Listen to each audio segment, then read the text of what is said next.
Hello friends, welcome to my YouTube channel. तो friends, आज हम पंडित लक्ष्मी नारायण मिश्र जी का जीवन परिचय व उनकी रचनाओं के बारे में पढ़ेंगे। तो फ्रेंड्स, इसमें हम सबसे पहले पंडित लक्ष्मी नारायण मिश्र जी का जीवन परिचय को देख लेते हैं। उनका जन्म कब हुआ? 18 दिसंबर 1930 को कहाँ पे? आजमगढ़ जिले के बस्ती गाँव में हुआ था। उसके पश्चात इनके माता पिता को देख लेते हैं। इनके माता पिता का नाम क्या था? माता का नाम सहोदरा देवी था और पिता का नाम कमला प्रसाद मिश्र था। मिश्र जी के पूर्वज कौन थे? योगी मिश्र के छोटे पुत्र अनूप मिश्र। इन्होंने क्या किया था? बस्ती जहाँ पे इनका गांव था वहाँ पे मिट्टी का किला बनाया था, जिसे आज भी कोट के नाम से जाना जाता है। मिश्र जी की शिक्षा, प्रारंभिक शिक्षा कहाँ हुई? इनके गांव घोड़ी मिडिल स्कूल से, जो कि इनके घर से 30 किलोमीटर दूर था। सन 1919 ईस्वी में इन्होंने सेंट्रल स्कूल काशी से 7वीं कक्षा में दाखिला लिया। उसके पश्चात काशी हिंदू विश्वविद्यालय से इन्होंने स्नातक की परीक्षा पास की। 1929 ईस्वी में इन्होंने कानून की पढ़ाई के लिए इलाहाबाद विश्वविद्यालय में नामांकन लिया। सन 1930 में इनके पिता की मृत्यु हो जाती है और जिसके कारण इनकी पढ़ाई आगे नहीं हो पाती और इनको अपनी पढ़ाई बीच में ही छोड़नी पड़ती है। मिश्र जी की शादी, इनकी पहली शादी किससे होती है? राम दुलारी से, जो कि कुछ समय के पश्चात इनकी मृत्यु हो जाती है। उसके पश्चात 1936 ईस्वी में इनकी मृत्यु हो जाती है। किसकी? राम दुलारी की। भारत छोड़ो आंदोलन के दौरान 1943 ईस्वी को खुफिया विभाग की सूचना और संकेतों पर भारत रक्षा नियम की धारा 129 के तहत इनको जो है गिरफ्तार कर लिया जाता है। किसको? लक्ष्मी नारायण मिश्र जी को। जेल से छूटने के पश्चात मिश्र जी ने सन 1968 ईस्वी में इन्होंने वाराणसी में गुरुधाम कॉलोनी में अपना भवन शारदा पीठ बनाया और वहीं पे इनकी मृत्यु हो जाती है। कब? 19 अगस्त 1987 ईस्वी को इनकी मृत्यु हो जाती है मिश्र जी की। मिश्र जी का अंतर्जगत क्या है? ये इनका गीति नाट्य है। कौन सा? अंतर्जगत, जो कि 1924 ईस्वी में प्रकाशित हुआ। और इनका जो है महाकाव्य है, कौन सा है ये? महाकाव्य कालजयी, जो कि अपूर्ण है, जो महाभारत के पात्र कर्ण पर आधारित है। लक्ष्मी नारायण मिश्र के सभी नाटकों में भारतीय संस्कृति के आदर्शों और मान्यताओं का प्रवाह है मिश्र जी की रचनाओं में। अब हम उसके पश्चात हम मिश्र जी की रचनाओं के बारे में जान लेते हैं।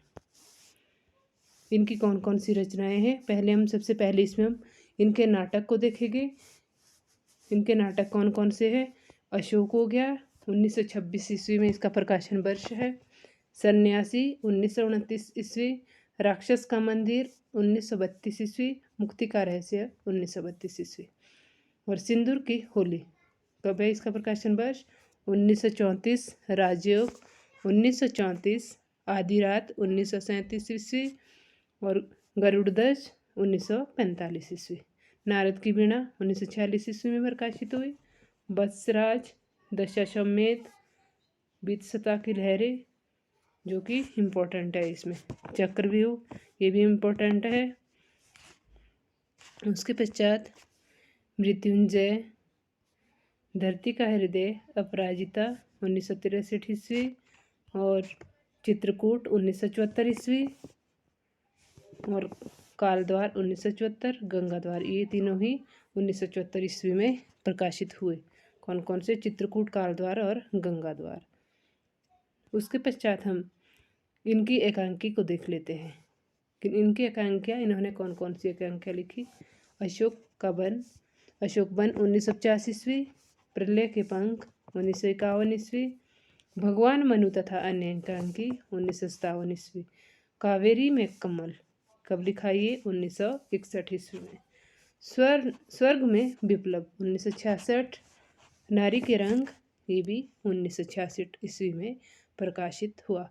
उसके पश्चात हम इनके नारायण जी के, लक्ष्मी नारायण मिश्र जी के अनुदित नाटक को देख लेते हैं कि इनके अनुदित नाटक कौन कौन से हैं। समाज के स्तंभ, जो कि इब्सन के नाटक, कौन सा नाटक है, फिलर ऑफ सोसाइटी का अनुवाद है ये। फिर उसके पश्चात गुड़िया का घर, ये भी इब्सन के नाटक डॉल्स हाउस का अनुवाद है।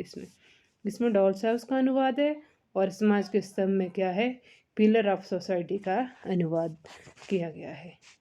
उसके पश्चात हम इनके काव्य संग्रह को देख लेते हैं। इनका एक ही काव्य संग्रह है, कौन सा है, अंतर्जगत, जो कि 1924 ईस्वी में प्रकाशित हुआ था। महाकाव्य कौन सा है, कालजयी है, जो कि पूर्ण नहीं हो सका इनका ये। उसके पश्चात हम देखते हैं इनको कौन कौन से पुरस्कार व सम्मान दिया गया। हिंदी साहित्य सम्मेलन प्रयाग के साहित्य मंत्री द्वारा इनको कब दिया गया, 1949 ईस्वी में।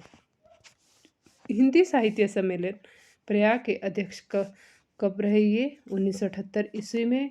22 दिसंबर 1959 ईस्वी से 10 जनवरी 1960 तक ये भारत सरकार के केंद्रीय शिक्षा सचिवालय की ओर से मुंबई राज्य की भाषण यात्रा की इन्होंने, इसने लक्ष्मी नारायण मिश्र जी ने।